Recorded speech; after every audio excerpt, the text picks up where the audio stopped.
Cerita Haikap beserta yang lainnya terbang mengejar Heather. Untungnya, Heather berhasil terkejar. Mereka pun mencoba merebut Stormfly. Namun sayangnya mereka memasuki wilayah Alvin, sehingga Haikap ditembaki oleh Alvin dan pasukannya. Heather berhasil tertangkap, tapi buku naga sayangnya harus jatuh ketika mereka meringkus Heather. Assalamualaikum, halo semuanya, selamat datang di channel Ewok Story. Pada video kali ini, saya akan menceritakan lanjutan dari alur cerita serial How to Train Your Dragon, Riders of Birth dari episode 11 sampai 15. Untuk yang belum tahu cerita sebelumnya, silahkan klik link di deskripsi untuk menonton alur cerita yang sebelumnya. Baiklah, tanpa panjang lebar lagi, kita langsung aja ke ceritanya. Di awal film, kita akan melihat Heather yang sedang berlari. Dia kabur dari penjara desa Burke. Astrid pada saat itu berhasil menangkap kembali Heather, lalu menjebloskan kembali ke penjara. Astrid bilang kepada Heather bahwa berapa kali pun dia melarikan diri dari penjara, Heather tidak akan pernah bisa keluar dari desa Burke, karena Astrid tidak akan pernah lagi melepaskannya. Heather sempat bilang bahwa dia melakukan ini semua karena Alvin menyandra orang tuanya, dan Alvin akan mengembalikan orang tuanya jika buku tentang naga diserahkan kepada Alvin. Astrid yang tidak percaya dengan omongan Heather tidak menggubris perkataannya dan pergi meninggalkan Heather. Sementara di arena pelatihan naga, Haikap beserta yang lainnya sedang melatih naga mereka untuk bisa menghindari serangan dari Alvin. Mereka juga berlatih formasi menyerang yang mana Stormfly melakukan serangan kombinasi dengan Hook Fang. Setelah latihan selesai, Astrid mengusulkan rencana yang menarik, di mana dia akan menyamar sebagai Heather dan akan masuk ke Pulau Outcast untuk mengambil buku naga. Haikap yang percaya akan kemampuan Astrid pun mendukung rencana tersebut. Singkat cerita, malam pun tiba. Di tepi pantai, Haikap beserta teman-temannya sudah menyiapkan sebuah perahu.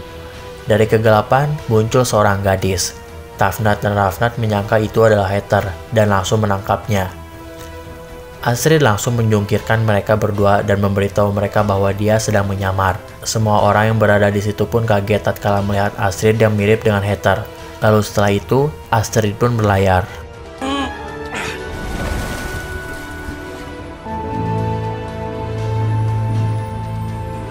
Tidak lama dari situ, Haikap dan yang lainnya menyusul dari belakang, meninggalkan Heather yang dipercayakan penjagaannya kepada Bucket. Heather memanfaatkan penjagaan Bucket yang tidak ketat. Dia kabur dari desa Burke dengan menunggangi Stormfly yang ditinggalkan Astrid di kandangnya.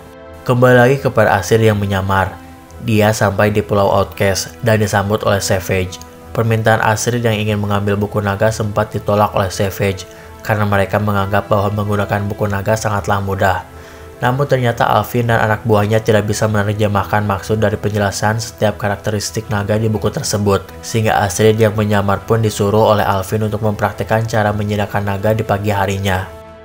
Astrid pun mau melakukan dengan catatan dia harus membaca terlebih dahulu panduan naganya di buku itu. Akhirnya Astrid mendapatkan buku tersebut. Dikala Astrid berada di arena naga milik Alvin, dia berharap jika naga yang dilepaskan Alvin adalah Deadly Nether. Karena memang Astrid, Fishleg, Snoutload, Rafnat, dan Tafnat hanya bisa menjinakkan jenis naga yang sama dengan naga milik mereka masing-masing. Mereka tidak terlalu mahir jika harus menjinakkan jenis naga yang lain. Tidak seperti Haikap yang memang mahir menjinakkan hampir semua jenis naga. Di saat Astrid berharap, ternyata yang keluar adalah Monstrous Nightmare. Di sana, Astrid langsung membaca keterangan mengenai jenis naga itu. Ketika Astrid mulai mencoba dengan cara yang halus, ternyata naga itu langsung mengeluarkan api di seluruh tubuhnya yang menandakan naga itu marah. Kebingungan pun merasuki Astrid yang akhirnya dia melakukan cara Snoutloud jika melatih Hook Fang. Astrid pun mulai memperagakan cara Snoutloud dan ternyata berhasil. Monstrous Nightmare itu menerima keberadaan Astrid. Hal itu pun tidak disia-siakan oleh Astrid. Dia langsung menyerang anak buah Alvin lalu berniat untuk melarikan diri. Namun Alvin saat itu langsung menunjukkan orang tua Heather dan mengancam akan membunuh mereka. Astrid menyadari ternyata Heather tidak berbohong tentang orang tuanya yang disandera oleh Alvin. Astrid yang tadinya akan melarikan diri langsung mengurungkan niatnya karena takut jika orang tua Heather dibunuh. Astrid juga meminta agar Alvin menyerahkan orang tua Heather dan dia akan menyerahkan buku naga. Di saat sudah melakukan pertukaran, Astrid memberitahu orang tua Heather jika dia sedang menyamar sebagai Heather dan mereka harus berpura-pura.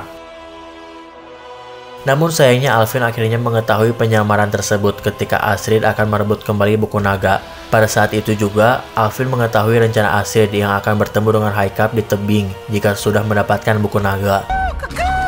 What are you doing? Di sisi lain, High-Cap sampai di titik temu dengan Astrid. High-Cap beserta teman-temannya terkepung oleh pasukan Alvin. Mereka juga tidak bisa melarikan diri karena Alvin berhasil meringkus naga-naganya. Di saat mereka mulai tersudutkan, tiba-tiba Heather yang dulunya musuh datang membantu dengan menggunakan Stormfly.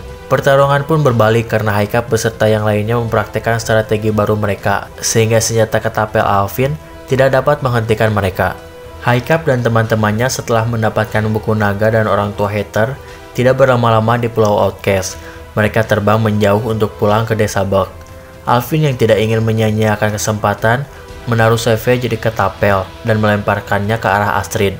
Hal tersebut ternyata berhasil. Alvin menangkap Astrid yang terjatuh dari Stormfly lalu mengancam High-Cap agar memberikan buku naga.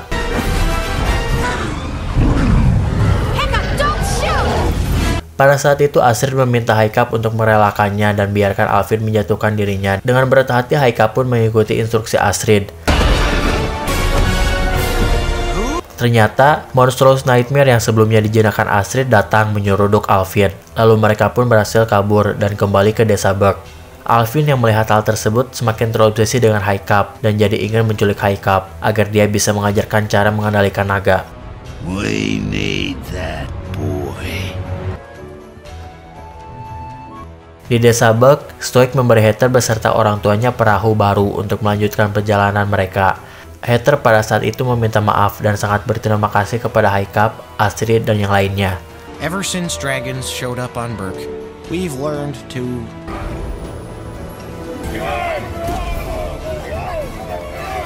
Beberapa minggu dari situ, di pagi hari yang cerah, warga Buck membuat sebuah tengger besi yang bertujuan agar naga yang berada di desa Buck tidak bertengger di rumah. Tengger dipasang di beberapa titik. Hal tersebut dilakukan karena Stoic sudah pusing menerima banyak komplainan mengenai rumah mereka yang rusak akibat naga sering bertengger. Warga Buck senang tatkala tengger tersebut selesai didirikan, dan naga mulai bertengger hingga malam pun tiba. High-Cap beserta Stoic dan Gober sedang makan malam sambil membicarakan tiang tengger yang tadi siang didirikan. Di saat mereka sedang asik-asiknya, tiba-tiba petir menyambar dan Toothless lari bersembunyi. High-Cap, Stoic, dan Gober pergi keluar pintu rumah untuk memeriksa keadaan. Pemandangan saat itu sangatlah aneh menurut Stoic, di mana biasanya petir tidak pernah menyambar desa Buck.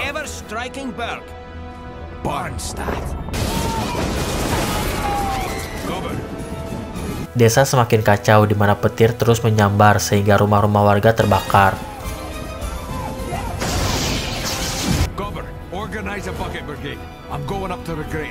Toothless yang sedang diam di tengger tiba-tiba diserang petir dan anehnya petir tersebut mengikuti Toothless.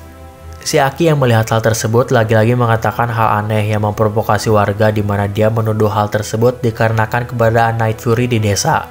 Komplainan warga kepada Stoic bermunculan saat itu, tapi untungnya malam itu keresahan warga berhasil diredam dengan mencari alasan kenapa Dewa Thor marah kepada desa Buck. Keesokan harinya High-Cap memikirkan cara agar petir yang mereka yakini berasal dari Dewa Thor tidak menyambar kembali ke desa Buck. Snotlord saat itu mempunyai ide untuk membuat patung Thor sebagai persembahan agar Thor tidak marah lagi.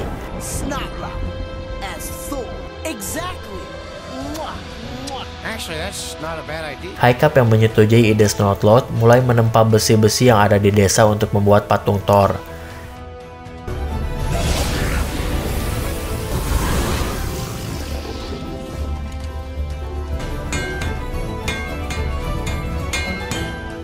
Singkat cerita, patung Thor telah selesai.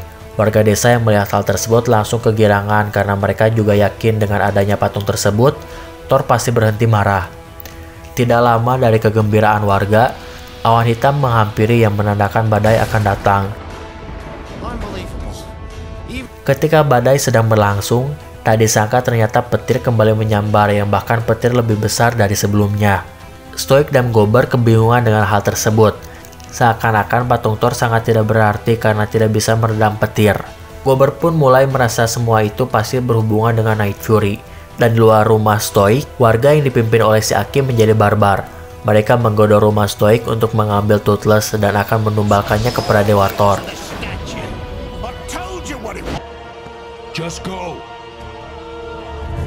Stoik sebelumnya sudah memberitahu High Cap untuk membawa Toothless pergi dari desa, karena kali ini dia pasti tidak akan lagi bisa meredam amarah warga.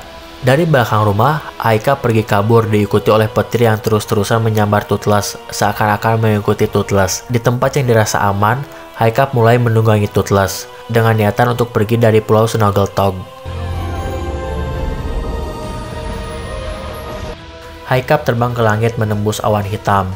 Di dalam awan tersebut, High Cap terus-terusan disambar petir, hingga akhirnya buntut buatan Toothless pun tersambar lalu hangus terbakar, sehingga High Cap dan Toothless jatuh ke bawah. Si Aki yang melihat Toothless jatuh dari langit langsung mengajak warga untuk pergi ke titik Toothless jatuh. Sedangkan di balik semak-semak, High Cap yang baru saja terjatuh menyadari suatu hal yang ternyata petir tersebut bukanlah menyambar Toothless, melainkan menyambar logam besi di buntut Toothless. Dari situlah High Cap menyadari alasan petir menyambar desa karena tengger yang mereka buat adalah logam besi, sehingga itu menjadi daya tarik untuk petir. Di saat itu juga warga menemukan High Cap dan Toothless. Warga meringkus Toothless dan membawanya ke dermaga untuk dikorbankan. High Cap yang memang hanya sendirian tidak bisa menahan warga yang membawa Toothless. Di tengah keributan itu, untungnya High Cap mempunyai ide untuk menjelaskan ke warga Berk. High Cap mengambil tombak besi di tempat Gober, lalu membawanya ke dermaga. Di dermaga keributan mulai memanas, di mana Stoik dan teman-teman dekatnya berusaha untuk melindungi Toothless melawan warga yang dipimpin oleh si Aki yang ingin mengorbankan Toothless.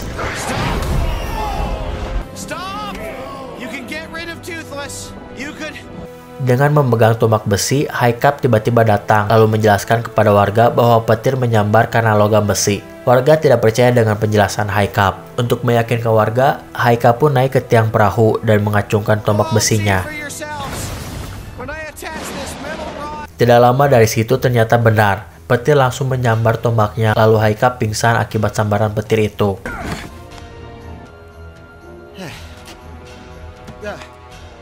Keesokan harinya tengger besi diruntuhkan dan semua benda besar dengan bahan logam besi disingkirkan. Semua warga yang merasa bersalah meminta maaf kepada High Cap. Hari itu banyak sekali makanan di rumah High Cap karena warga yang meminta maaf semuanya membawa makanan.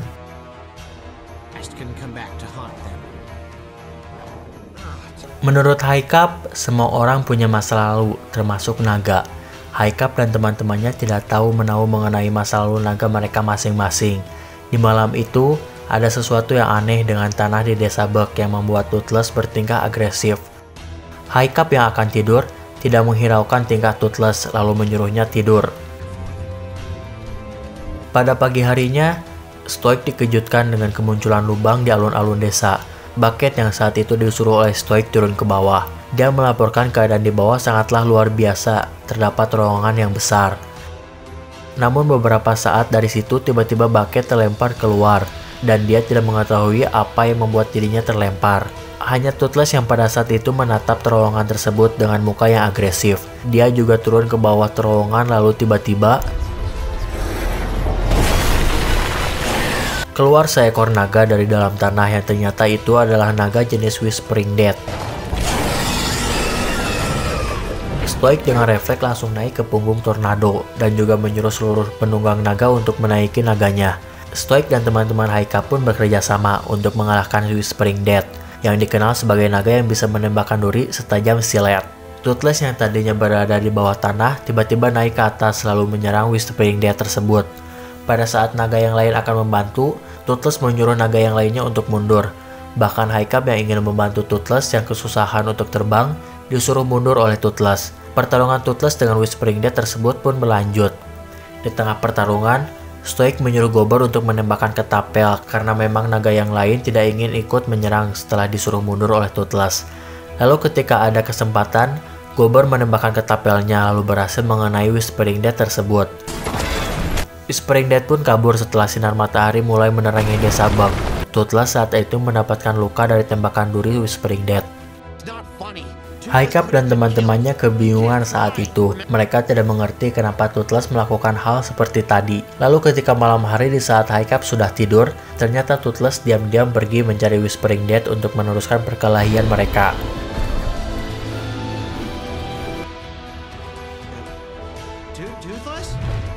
Hal tersebut yang membuat Haikap kelabakan mencari Toothless di pagi harinya.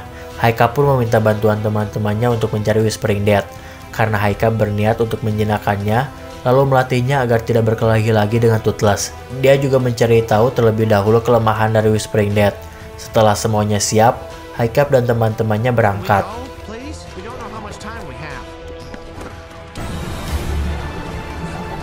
Lalu mereka menemukan lubang yang terlihat baru saja digali. Tak lama dari mereka mendarat, ternyata benar, Whispering Dead tersebut tiba-tiba keluar dari lubang.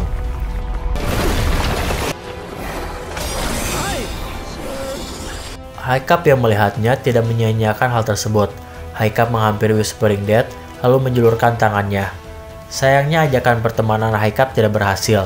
Whispering Dead hanya mengendus tangan Haikap lalu turun lagi ke bawah tanah. Haikap tidak menyerah saat itu. Dia memutuskan turun ke bawah mengikuti Whispering Dead dengan ditemani oleh Fishleg. Ketika di bawah tanah, Haikap terkejut dengan banyaknya terowongan yang dibuat oleh Whispering Dead. Mereka juga menemukan fakta yang ternyata terdapat bekas gigitan Night Fury di tubuh Whispering Dead. Fishleg menyimpulkan bahwa Whispering Dead dan Night Fury adalah musuh bebuyutan. Entah apa yang terjadi dengan mereka di masa lalu. Keberadaan Haikap dan Fishleg mulai diketahui oleh Whispering Dead. Haikap dan Fishleg jadi dikejar-kejar oleh Whispering Dead hingga Haikap terlempar ke atas tanah.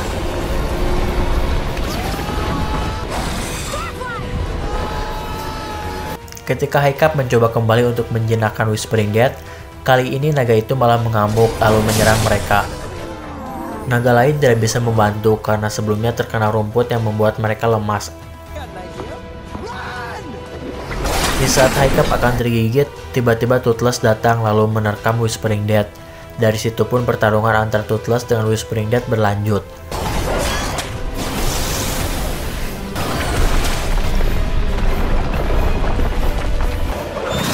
Haikap memaksa Toothless agar mau dibantu olehnya. Karena keadaan Toothless yang tidak bisa terbang menjadi kelemahan bagi Toothless. Lalu ketika Haikap menunggangi Toothless, Whispering Dead dapat dikalahkan.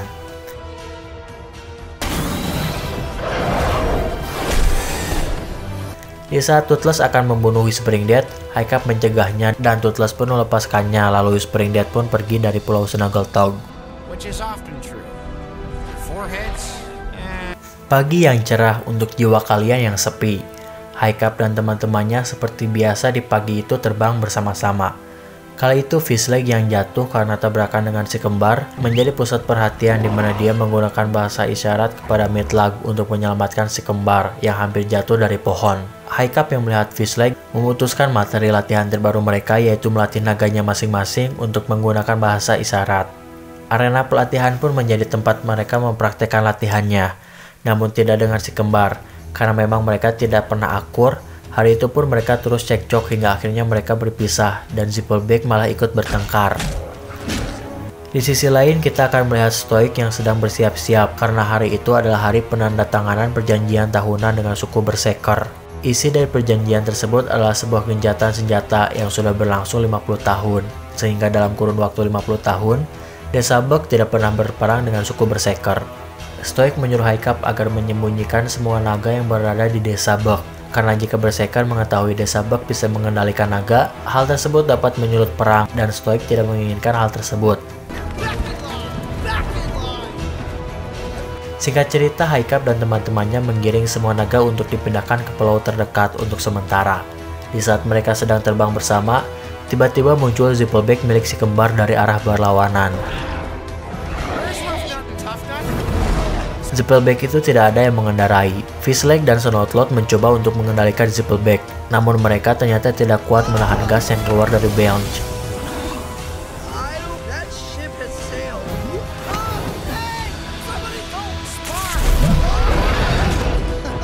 Sehingga Zippleback itu pun pergi ke arah desa. Haikap mencoba untuk melaporkan hal yang terjadi kepada ayahnya. Namun ternyata semua sudah terlambat karena suku Berserker sudah datang. Di saat Stoic akan menyambut kepala suku Berserker yaitu Oswald, sayangnya yang keluar bukanlah Oswald, melainkan Dagur, anaknya Oswald. Dagur memberitahu bahwa Oswald ayahnya sudah pensiun dan kini Berserker dipimpin oleh dirinya. Stoic menyadari bahwa itu bukanlah hal yang baik karena semua orang di desa Berk mengetahui jika Dagur memiliki sifat yang buruk. Di saat kecil, jika Dagur datang ke desa Berk, dia selalu menjahili anak-anak di Berk. Haikap dan Fishleg pernah menjadi korban kejahilannya ketika mereka masih kecil. Bahkan ketika Dagur melihat ada Haikap, dengan muka tertawa Dagur melemparkan pisau di atas kepalanya Haikap. Stoic yang kesal dengan semua tingkah Dagur langsung membawa Dagur untuk berkeliling desa agar acara pertemuan itu cepat selesai. Selama acara berlangsung, Dagur terus-terusan mengoceh tentang membunuh naga dengan perilaku yang seenaknya kepada Stoic, hingga Stoic pun ingin menebas kepala Dagur. Tapi untungnya Gober meredamkan emosi Stoic. Sementara itu di luar ruangan, Haikap sangat kesulitan mengendalikan Zippelbeck. Haikap terus berusaha agar naga itu tidak terlihat oleh Dagur. Haikap dari awal kebingungan sebenarnya kemana si kembar pergi. Lalu hal yang tidak diinginkan pun terjadi. Ketika Dagur akan menandatangani surat perjanjian, Zippelbeck malah nongol dari arah pintu, yang menyebabkan Dagur jadi ingin menandatangani surat perjanjian dengan menggunakan darah Zippelbeck. Dagur dan anak buahnya mengejar Zippelbeck si kembar, sedangkan Haikap memutuskan untuk mencari si kembar ke gua tempat biasa mereka bersembunyi jika sedang ada kesal satu sama lain.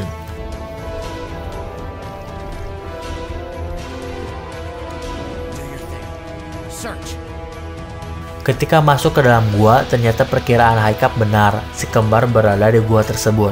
Haikap pun menjelaskan apa yang terjadi kepada naga mereka dan menyuruh mereka berdua untuk berbaikan. Setelah mereka berbaikan, Haikap dan teman-temannya lekas pergi mencari Dagur.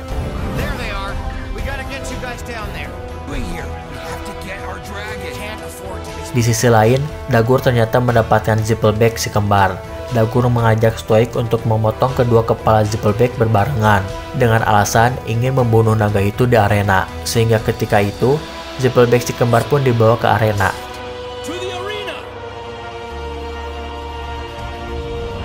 Di arena sendiri, Haikap merencanakan untuk berpura-pura jika naga yang mereka kurung kabur. Ketika Dagur akan menebas Zippelbeck, sandiwara Haikap pun dimulai. Mereka juga mempraktikkan pengendalian naganya dengan bahasa isyarat yang menjadikan sandiwara tersebut terlihat asli, dan Dagur pun memutuskan untuk cepat-cepat pergi dari desa Berk.